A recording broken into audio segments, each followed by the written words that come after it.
This is the number one mistake that I see older guys make when they start boxing. It's unfortunately fairly often that I have someone start boxing that's in their 30s or 40s and they go way too freaking hard. Think about this one guy. He started and he had some athletic background. He wasn't just some couch potato. And he started off, got really excited, too excited, went crazy hard, burnt himself the hell out, and he got injured. And then he was out for a few months. And this kind of then set the scene that now he's right out of the gate starting off with an injury and battling through that, this, that, and everything. And it's an injury caused by actual boxing with his shoulder. And so then it just gets worse and worse and worse and worse and worse. All right. So the key is the lesson that hopefully he learned from this, because unfortunately it knocked him out of boxing, like I've seen people do to so many people, is, and what I've learned from my own time, because I boxed, but also I was actually disabled for a short time because I got Lyme disease. I had it for 5 years. Had to drop out of school, and we filed for disability and things for a period of time for me because I was that bad off. And then to get my health back, I got into boxing, and I made all of these mistakes that these older guys make. And now I know. But it's easy to make these things because if you don't remember them, then you'll be, it's easy. It's an easy bias that you fall for. Now, why should you listen to me? My name is Coach Keith Keppner. I've worked with many amateur and professional fighters over the past 15 years. I've taken guys from complete nothing and brought them up to an elite level. I boxed in the United States and Mexico. And I was coached and mentored by my father, Doc Keppner, who's a professional boxing coach for multiple decades. And his coach is Chuck Bodak. He mentored him as a fighter and as a coach. And Chuck worked with over 50 world champions, and he was an Olympic coach for Muhammad Ali. So that's what we passed the lineage of. That's what I passed the lineage of, from Chuck down to my father, down to me. Now, the key is, like I said, sustainability. And this is going to come through actual proper preparation, not just running into boxing and, thinking you're going to be doing your Rocky movie build up or whatever, whatever that thing is called, where they do all this stuff and the training montage. All right. How do you do this properly, though? Well, you do it with a standard periodization model. Does that mean periodization? That's a fancy word. Does that mean you need to go through and consult an exercise physiologist and go through a bunch of books and everything else about it? No. This is all you need to do. Focus on first building up an aerobic base if you don't already have one. What do I mean by that? The older guys, meaning 30 to 40, I'm 38 years old right now, and I started doing jiu-jitsu, and I've had my little things like that, off and on, but I've done this first thing. I built an aerobic base. How do I build an aerobic base? By running long distance. Now, not everyone can do that. Some people have knee problems, things like that, understood. But build an aerobic base. Sit on a stationary bike and get on that sucker for a long, sustained period of time, 20, 30, 40 minutes. Build up that ability because it's going to help you in many, many, many, many, many ways, all right? But the primary way it's going to help you is going to help to increase your body's ability to export metabolic byproduct around and out of your body. It will allow you to actually recover better, expand your veins and everything else. That will just help you so much in your journey. It builds the base, it builds the foundation. And if you don't have that foundation, you're going to run yourself into the ground pretty fast. All right. You'd be amazed at the difference that it makes when people do it versus when they don't, particularly if you've never developed an aerobic base before. All right. Now, while you're doing this, you're also, then you do that for a period of time. Then next, you're going to start learning some boxing skills in a controlled fashion, not trying to go psycho, and doing some prehab along the way. What do I mean by prehab? I mean making sure that you take care of your vehicle, your body, before anything actually happens. Instead of doing what most people do, which is they don't worry about it until it happens, right? So it's almost like insurance, right?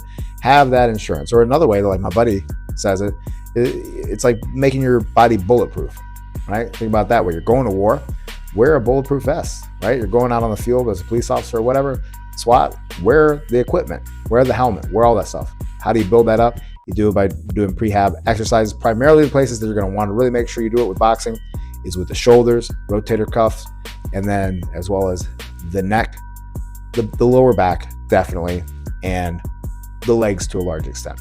Those are the primary places you're going to want to focus on. You definitely don't need to be doing a lot of extensors, presses. Focus more on pulls, and that's it. But again, when I say prehab, we're not talking about blasting out. That's the next thing. Blasting out heavy weights and things like that. and trying to be a bodybuilder, try to be a powerlifter while doing it. Back off of all that stuff. Why? Because boxing is ballistic enough.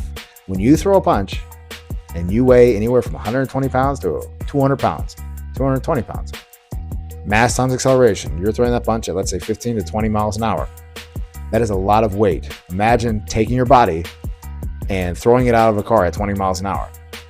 And what's going to happen when that body runs into a phone post on the side of the road? It's going to hurt a lot. That's what we're doing when we're throwing punches. And you're putting all that wear and tear stress on the shoulders, which is fine, but you need to acclimate and build your body to it. And again, of course, if you have any pre-existing injuries as well, you need to watch out for that. But this is when we're learning our skill, this also becomes very important. So when we're learning our skill, if you give the body too much to adapt to, or too much to have to adapt to, it adapts to nothing and then gets injured. So again, if you're trying to max out on weights, because that's just a common thing that older dudes do, right? You go through your midlife crisis, you're like, dude, I don't want to get freaking swole, or you like lifting weights because that's already what you do. So you're trying to max out on weights or do whatever the hell you do with weights, and then your body's adapting to that stimulus, and then you throw this whole other stimulus on top of it that is also very, very straining on the ligaments and everything else. And then now you're forcing it to adapt to those two things, and eventually it's going to break. Now, when we're working on our skill alone, though, to make sure this doesn't happen, because you could do exactly what I said, but then still get injured. And you could do the thing I'm about to say and still get injured. This could happen too. But what you need to make sure you do is learn how to throw your punches effortlessly. Learn how to throw them with the least amount of energy.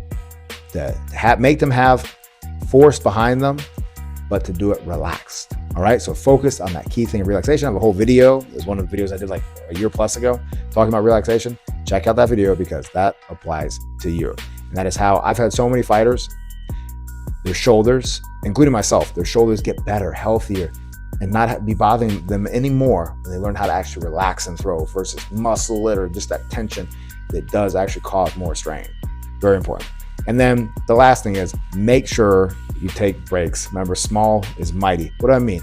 It doesn't mean you need to take a whole bunch of breaks in a workout. It means do smaller workouts and take more time in between workouts. For instance, with myself, me being older, jumping into a whole nother type of combat sport for just fun, I realized, dude, if I do too many days back to back, that's a problem. I gotta have a day, sometimes 2 days in between my workouts. Same thing's gonna apply to you with boxing. And I've seen so many guys and gals make the mistake. They get excited and they think about, well, if I do 5 days a week instead of 3, I'm gonna be better. I'm gonna be like, +2 over the person that does 3. Nah, because then you're eventually gonna get overuse injury, get injured, and then bam, you're done. By the way, if you wanna work with me, hop on the Patreon page. There's a link there for a custom level program where I work with a lot of different guys that are 30s and 40s and help them build out their training in a fashion to make sure that we avoid a lot of these pitfalls.